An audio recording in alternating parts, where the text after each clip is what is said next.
Hello, this is the third installment. Is that the third installment on our analysis of the value driver formula applied to free cash flow or net operating profit after tax? Okay, and right now we're going to switch this around. So here's what I did do. I copied this to another section of the sheet, and now we'll have a short term and a long term. Now here's what I expect to show. May be different. I expect to show essentially how a lot of the financial industry is completely crap. You know, this formula can be very popular for pretty sophisticated evaluation specialists, but it's not going to work. This formula, when we use it on no plat, doesn't work. This formula does work, so I want to show the difference. But this formula essentially assumes that all of a sudden the things change from the short term to the long term, which is just fine, maybe. Maybe that's just fine. But we cannot kind of have a transition period. So let's say we have a 5-year period. Whoops, shift control 1, 5. Maybe 7. Shift control C to make sure. I tried to put a silly little title so that these come from above. And then now let's make 2 switches. Let's make a short-term switch. How about this? And we'll just put our 7 here, and then we'll just take this one and make it less than or equal to the 7. Okay. Shift Control R. I have that other one open, and we can put not that. This is there. I don't know if there's a. Is there a simpler way? What if I put not equals? No, that doesn't. Sorry, what a waste of time. Okay, Shift Control R. Okay, sorry about that. And this is the long-term switch.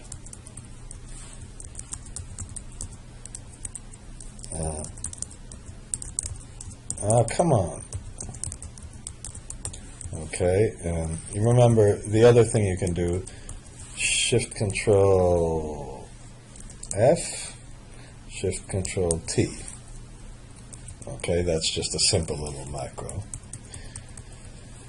So the CapEx, we'll put in the short term, we'll use this ratio, but in the long term, we'll use this ratio.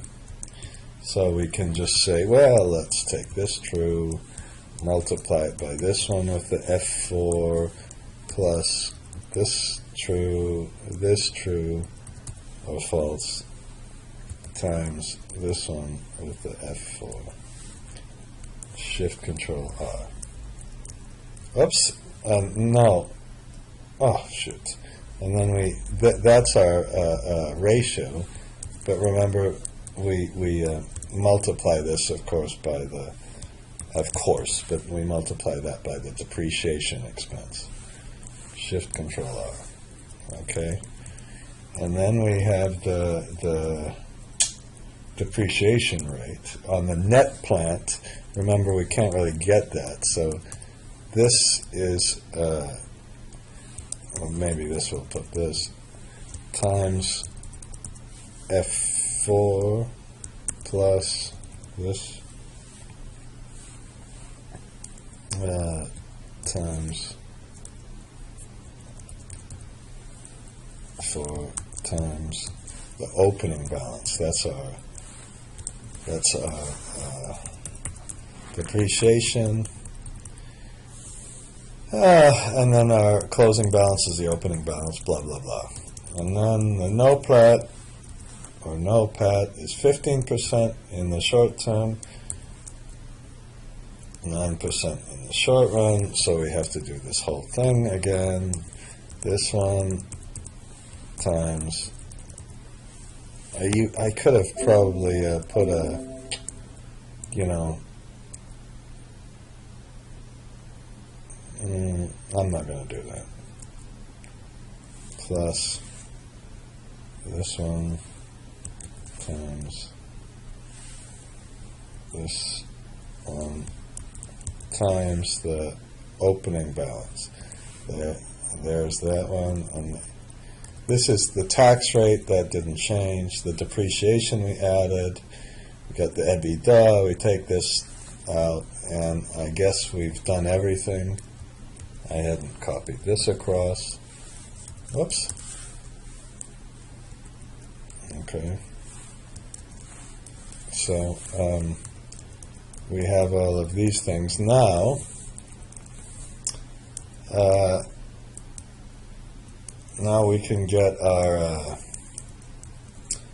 total value. So now look at what happened. If we just kept our regular value, it was 5,000 or 20 times EBITDA. Now it went all the way down to 7. If we push this difference, you know, this difference in the long term, or we put this, we get a, you know, somewhat of a difference. So you can see that these long-term assumptions make a big difference. If we make it 5 years or make it 15, we get kind of this. So that's our nice kind of thing, but let's see if we can replicate this. Let's see if we can replicate this whole thing by making a thing. Okay, we'll go a little bit out. So what we'll do is have the short-term cash flow, but then the long-term cash flow we can simulate, and let's try that. So we'll the terminal, let's make a terminal switch. We don't really need to, but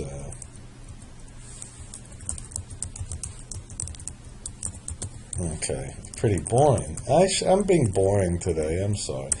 And this we go up to the F4, but you know, this one I'm taking a little seriously, because I think it's a complicated thing, and I'm a little nervous because Shift Control T, Shift and Control F. There, we better go at least out to 10 years. What happened? I thought I just copied those. Oh, I must have just copied the things. Now we'll take the short-term period and we'll multiply that by the free cash flow. Okay. And how about I'll go to 20 years. Okay, now we'll establish our thing. Now this is where it falls apart, and this is where I'm taking things kind of seriously. If we take the NOPAT, and you know, if we really did this correctly, we should multiply this whole thing by 1 plus g too, because we're going to take the NOPAT just in this year. If we took the NOPAT in the next year, I think it would be okay. Let's illustrate this. Maybe not, but let's take the NOPAT in the next year, multiplied by 1 plus 1 minus g, but this time it's going to be the terminal g divided by the, whoops, what happened to my F4? Divided by this one in pre-F4, okay, and we divide that by the WACC F4 minus the growth rate, and we press F4. Okay, and then we take that one and we multiply this by the terminal switch. Shift Control R, and we get it. We get the terminal value over here, and then we can, how about this?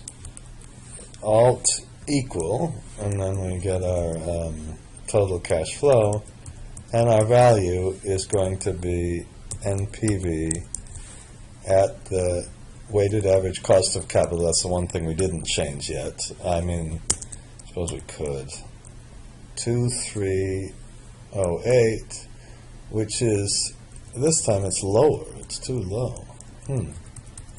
If we, watch me get the whole thing wrong. I think now if we change this and put it in the original year, Shift Control R, then it's 2929, which is too high. This thing didn't work. It doesn't work. Now,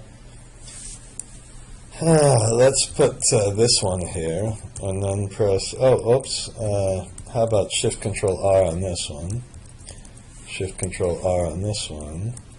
And this time we're going to do it a little bit differently, and it probably won't work. And if it doesn't work, I'm going to leave this video on anyway, and because it's kind of complicated why it doesn't work, but we said, okay, this time instead of doing this whole thing, take the closing balance, multiply that closing balance by the new ROIC, and then multiply that by 1 minus G over R, F4 divided by the ROIC, and divide it by the WACC minus the cost of capital. I hope, if nothing else, it's waste. If you're still with me, that would be a shock. Okay, I don't know why. I hope somebody's interested in this. I doubt anybody is, frankly. Okay, Shift Control R. Now we get a different number. Shift Control R. Okay, and this one we take this one, and we should have just E47. Well, let's make sure that's really the WACC. I think it is. Okay, and then we click on the total cash flow. 2, 3. Oh shoot! It doesn't work. Okay. Now why doesn't it? Just a minute. Let me make sure I didn't do anything wrong. Notice first of all the dramatic difference between these two. Okay. That's the biggest lesson. So at least that's a pretty good thing. Look at me stuttering on this one.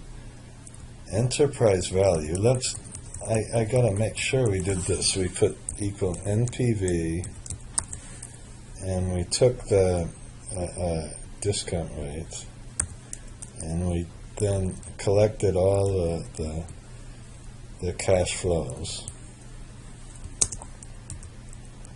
That's indeed correct. And when we did it with this two-stage model, it didn't really work. You notice what happened is the cash flow went down. Let me just make sure. If we took NPV of at 7% of this whole thing,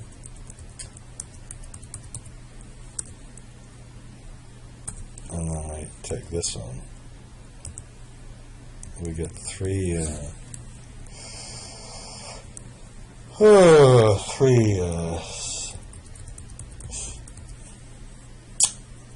That's the number we're looking for. And I'm going to stop the video just for a second. I might end up stopping it for good. Okay. This is kind of interesting news. I was a little bit wrong. I had an incorrect calculation of the net plant depreciation rate. Okay, and if we press, let's press 2 here, 0% growth rate, 1% growth rate, how's that? And let's press 12%. Okay, here's the true value over our very long-term period. The second method, this 2658, that overstated it. I added 1 plus g into there, by the way. I put another 1 plus g in there. I should put that here. If we do this correctly, we multiply this by 1 plus g. Okay, and but this method does the right, computes the right thing. The only problem with it, I suppose, is that it all of a sudden changes. But in essentially, you know, if we want to use this terminal method, at least we kind of don't have to go through the whole long-term analysis. We can just use this as a terminal value as long as we use the initial invested capital. I'm a little embarrassed. I lost sleep over this, that I didn't kind of mention this in my book, but at least I put a video on it, and I'm going to put it in my second book. So the big lesson, and that's an important one, you can't use this no plat or no pat times the ratio. Instead, you start with a closing balance before the change occurred, and then multiply it by the next year ROIC, and you got a big difference. Okay, and let's just test it with 10 years, like I did before anyway. And we get 2377 and 2377. So I suggest, if you want to make this kind of adjustment, now some people would highly object to this because we have no transition. This doesn't have a transition period. If you want to put a transition period in, I think you're going to have to go through something like this with our CapEx schedules and everything else, and our CapEx to depreciation, and put some ROIC that just changes year to year here. And then once it changes year to year, you can put that at the end. But you're going to have to kind of create a little model that has all of these things in for the intervening periods while you change this. I don't see how how you're going to do it elsewhere. The other thing is, if you want, you know, if you notice this, the value doesn't change when you change the tax rate. Whoops, wrong one. The value doesn't change. Let's go up here. The value doesn't change up here. If we make it 16%, it does. But if we make it 30%, the value doesn't change, but the EV to EBITDA ratio changes. So if you want to kind of simulate the EV to EBITDA ratio, you do still need all of these ratios. If you don't care about the EV to EBITDA ratio, now you're just totally concentrating on the enterprise value, and let's say we had a short-term period where we entered all these things for the short term, and then we just want to put a stable period at the very end, it is true that we could do our analysis to just find this enterprise value with these things, with just ROIC, WACC, and growth rate. We don't need the rest of this. The rest of these go into the calculation of the EV to EBITDA ratio. So I'm going to save this file and stop the video.